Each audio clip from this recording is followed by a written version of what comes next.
Hello, I'm Steph from iDriver Classic, and today I'm back showing you a car which many of you have asked to have on the channel. It's the Datsun 240Z, or if you're watching from America, you might know it as the 240Z, the Z car or the Z car. But one thing's for certain, however we pronounce it or what name we call it by, it's the car which changed the perception for many people of what Japanese automotive was all about. But it's a car which is incredibly hard to get hold of nowadays. So first of all, my biggest thanks to the team at Brit and Classics who've lent me the car. The car's currently for sale, so if you're watching this in real time or nearish to launch time, all the details for the car and Brit and Classics are in the description box below. And if you're watching it way off in the future, give them a call anyway, because they seem to be able to find everything. They've got so many good cars in at the moment. So if you've never watched an iDriver Classic video before, let me tell you how this is going to work today. I'm going to show you around the outside of the car. Under the bonnet, we're going to see that amazing 2.4 litre engine, and we're going to see all the bits underneath. We're going to have a look at that incredible blue interior. If you remember the Nissan Bluebird video, forget all of that. Remember the Citroen Visa? This is a million times better. You're going to see an interior which is going to blow your mind. We're going to show you the boot space as well, because it's incredible for the layout of the vehicle, and then we're going to do a test drive. So let's buckle up and we'll take a walk around the outside and I'll tell you all about this Datsun 240Z. Now this is a very important car when we look at Japanese auto, because previously where American, European and British buyers had looked at that Brit and Euro market to give them the sports cars they desired, well, now they had a Japanese contender in the mix, because this is a very exciting time for Nissan and Datsun. Because in the 60s at the start, if you'd said, "What Datsuns do you like?" people would have been forgiven for saying Datsun who, but by the early 70s, everyone knew who Datsun were, Nissan were, and really what they had to offer.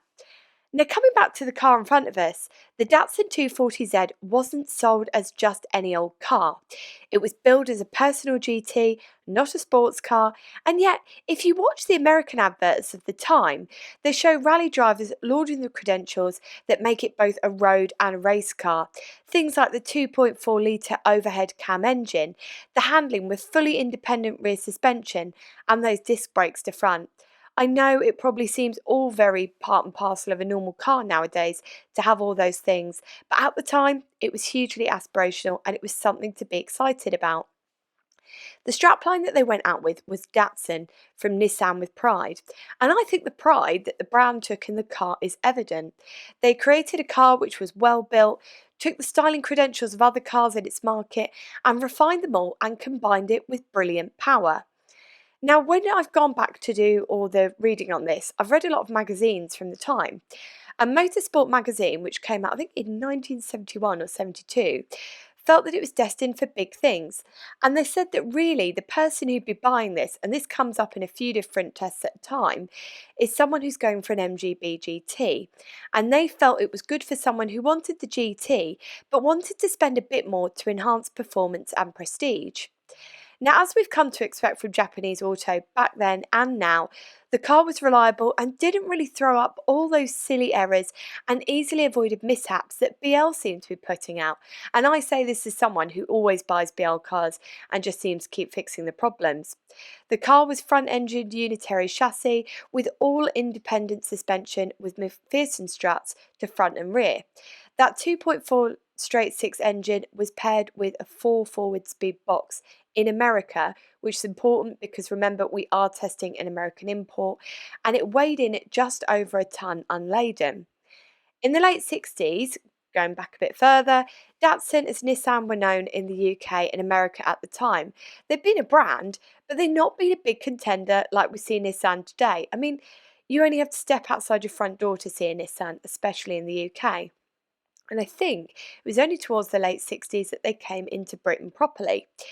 Now by the 70s, that was changing because cars like the 240Z made people sit up and take notice of the brand as a manufacturer.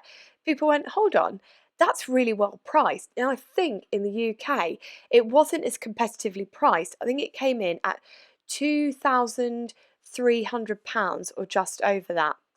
Now, something I will say, if you read the US tests on these, it does refer to them as having the 4-speed or it's for 4-speed manual or the 3-speed auto. But if you read UK tests on these, it only seems to refer to the 5-speed box. So I did a bit of digging around this, and it seems that in America it was sold with the 4-speed, and in the UK and Europe it was sold with the 5-speed. And a small takeaway from this after driving it is that I think I would have liked that 5-speed box because it does hum a bit in top gear.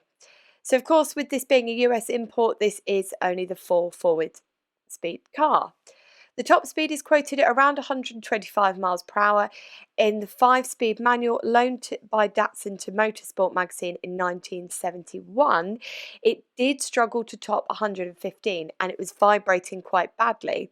So perhaps whilst it is a top speed on paper, it's maybe not the top speed that you want to try and reach, even if you do have an autobahn handy or a racetrack.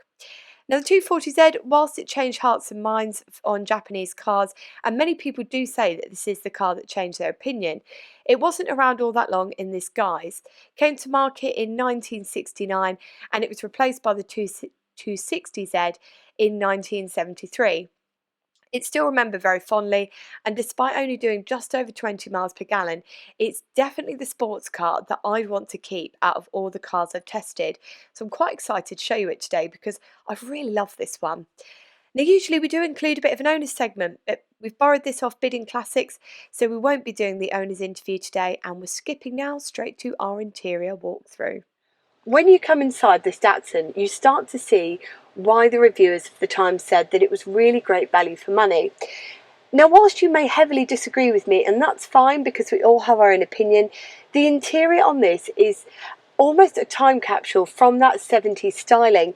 It's that moulded black plastic, it's these seats and trim in lurid colours. This blue that's almost pearlescent. It's incredibly rich and vibrant, and when you come inside it, it feels fun in a way that a car like this can feel fun. It feels like Quentin Tarantino would look at this car and say, yes, the Datsun 240Z is my next leading lady for the next bonkers film that I produce, because it's just incredible. And to say that when it retailed in America, because a lot of the information that you find online is American for these vehicles, these retailed for $3,600. Now that was around I think they retailed it at I think it was $200 less than the MGB. And I'm very much a British Leyland person, and when I come inside here, I will be honest, the quality is not only comparable but better in certain aspects. Certain things have held up better, like the plastics, they feel a lot sturdier. The seat trim feels a lot sturdier. The interior, the doors, when you shut them, feel like they've got a lot more substance to them. It's a strange sensation to explain over a video, but generally the quality inside here feels very good. Now, coming in front of us, we have two dials. The dial to our left is a speedo and the dial to our right is the rev counter.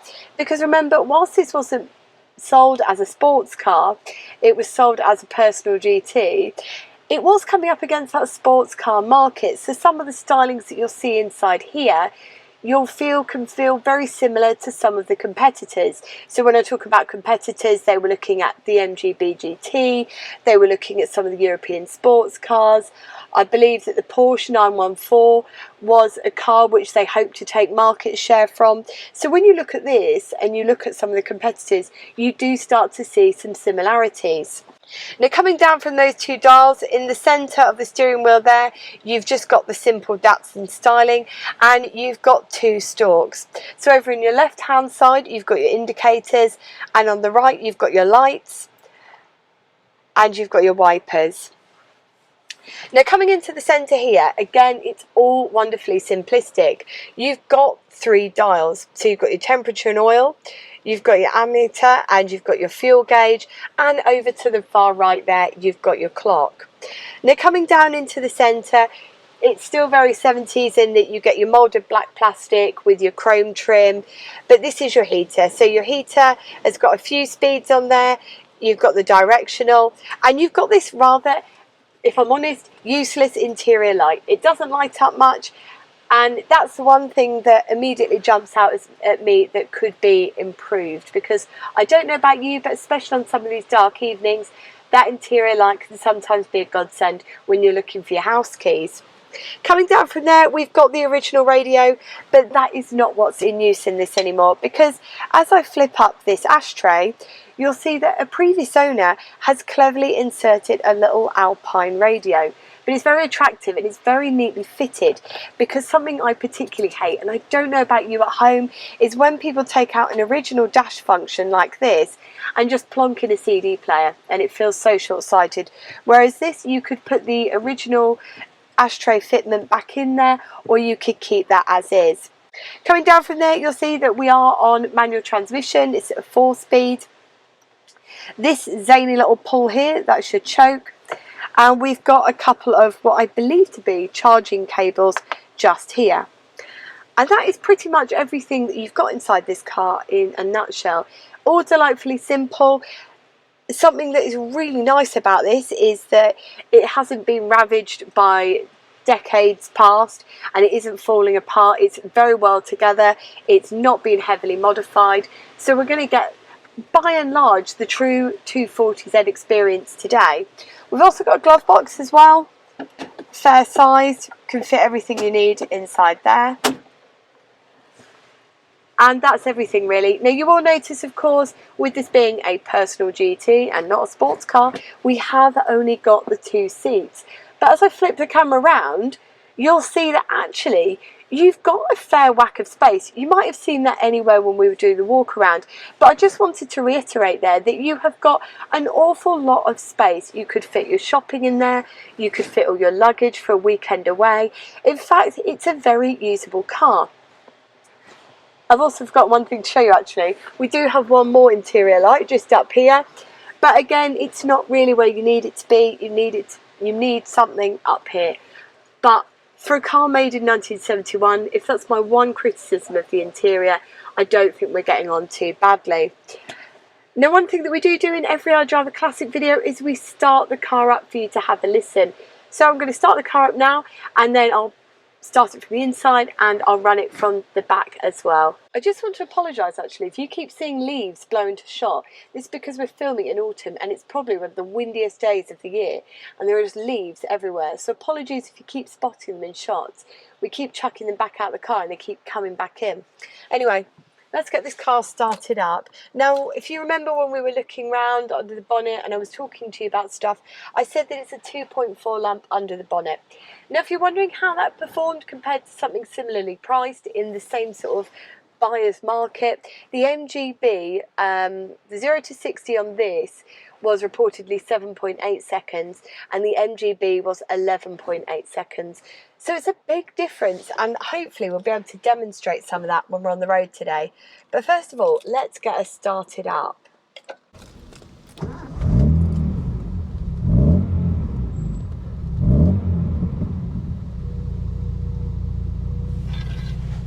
That sounds utterly delicious, but let's have a listen from the back end as well so you can get a true feel for it.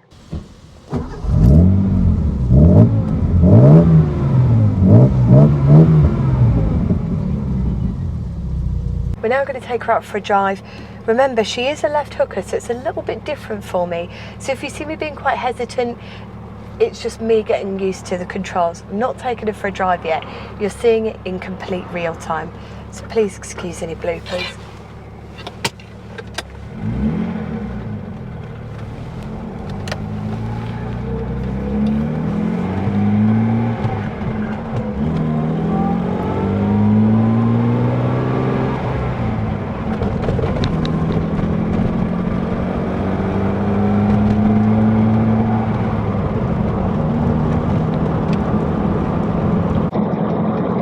And that very quickly there is us up into 4th gear at 40 miles per hour. Now, driving this is an incredibly strange sensation because even though I'm sitting on the side of the car that I'm not usually accustomed to, I feel like I've driven this car 1,000 times before. And also I've just felt something which was referenced in, I was reading an old test from 1970 on these, and they were talking about how the back end has a bit of a wiggle and you can feel it when you drive, and actually it's a really strange sensation. You can feel it, but This is one of the most pleasurable cars, definitely one of the most pleasurable sports cars I've taken out from the era in quite some time.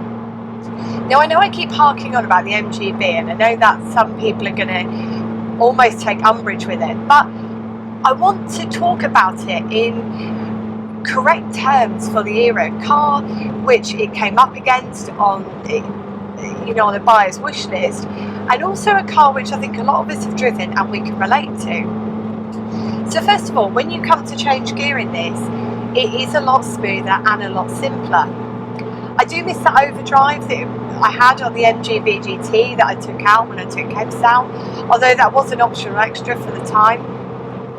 A bit of an overdrive on this I think would make a world of difference. The driving experience wise, it feels a lot less cramped. I feel like I've got a lot more room around me, although getting in and out of the car was far less dignified when I got out of the MGB. This somehow I feel a little bit lower to the ground, and I almost fell out of it when I opened the door. Now as we drive down the open road, it's handling it very well. There's quite a lot of road noise coming up through the car. Sound wise, it's comparable to that MGB. It's not the wind noise you're hearing, it's everything else coming up through the car.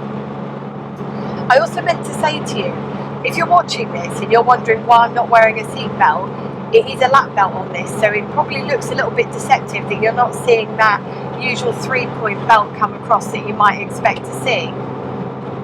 So actually, safety wise, that is a little bit of a takeaway from this, that perhaps if you are safety conscious and you're happy to step away from the originality, a 3-point belt might be something to fit into this.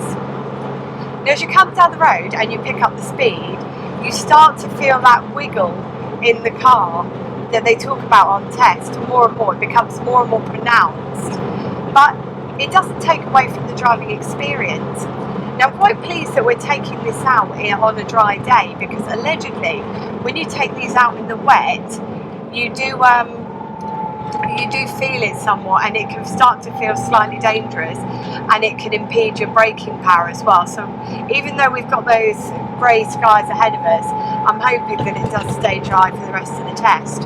But look, all in all, it's a very simple test to talk to you about. The seats are incredibly comfortable. They hug you as you sit down. They're sumptuously upholstered. They're very, very comfortable. It's something that if you were going to go out touring in this, I don't think you'd come out of it with a sore back. They're very good quality actually, and they're very, very comfortable. As someone who was formerly a lot bigger than they are currently, I will say to you that as a larger person, I found the MGB more amiable for my size than I do this. I think if I was the size I used to be, I don't think I would have got in this today, whereas the MGB I did manage to get in. So that's a bit of a takeaway from this. If you are a larger person who's looking for something like this, you might want to try this and the MGB and see which you fit into best. Now it may look like I'm struggling to change the gears. It's just more that if you're watching this from abroad, we drive on the other side. Everything's on the other side in our cars, so I'm used to changing gear with my left hand, so it is a slightly strange experience to be doing it with my right.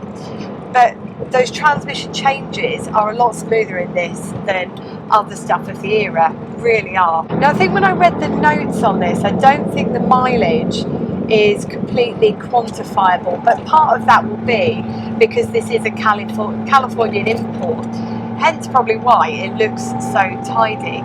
A couple of bits about it, as well as the driving experience, which is quite lively, is that it was resprayed in 2009. It's not really been used since then, so you'll probably notice that the paint still looks pretty much box fresh. I didn't really spot anything that stood out to me, even on kind of those close-up shots that I thought, oh, that could do with a bit of a touch in. It's still very, very bright and it's not faded anywhere.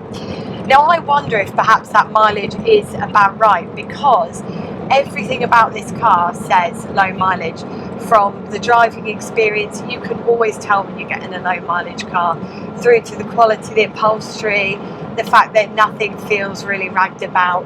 It's a very nice example, and with it being largely original, bar a few of these modifications down here and such, and those wheels, you you still get that 240Z driving experience, which is as true as manufacturer spec as possible, which also makes it quite a nice car to test. Now, as we whip around these roads, you're probably wondering what the handling's like as well.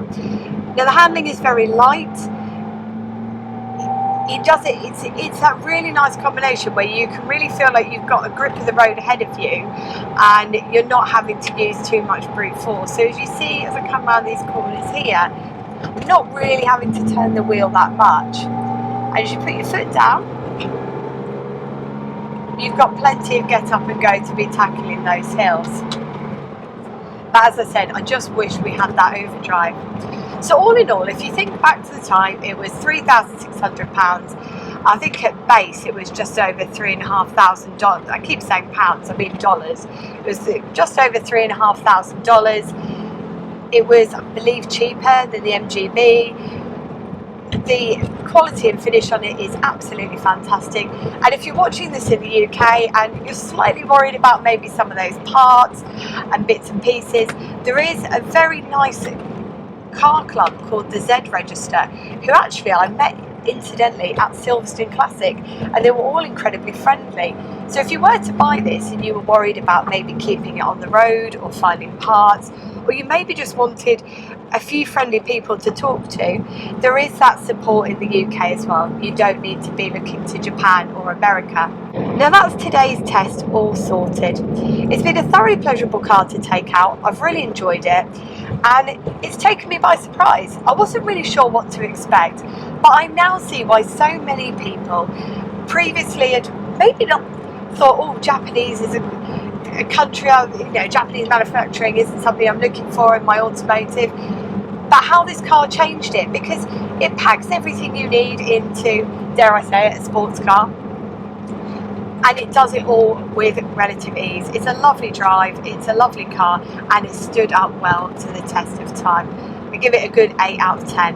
Now until next Sunday, when we're driving something again completely different and we're somewhere completely different, take care and drive safely.